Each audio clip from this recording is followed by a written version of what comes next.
దర్శనం అయితే చాలా బాగా జరిగిందండి. అమ్మవారిని చాలా దగ్గరగా చూసాను. పొద్దున రావడం వల్ల చాలా ప్లస్ అయింది.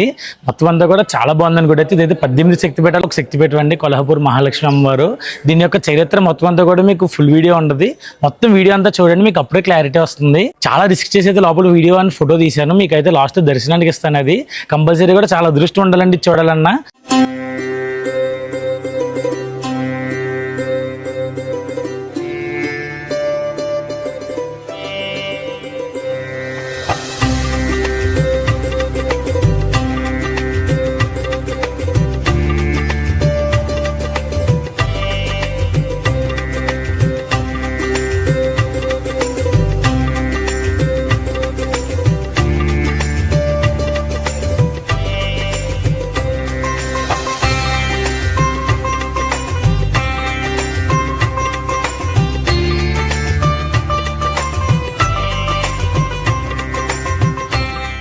అందరికీ నమస్కారం అండి. ఈ రోజు మన ప్రయాణం మహాబలేశ్వర్ నుంచి కొల్హాపూర్ వెళ్తున్నాం.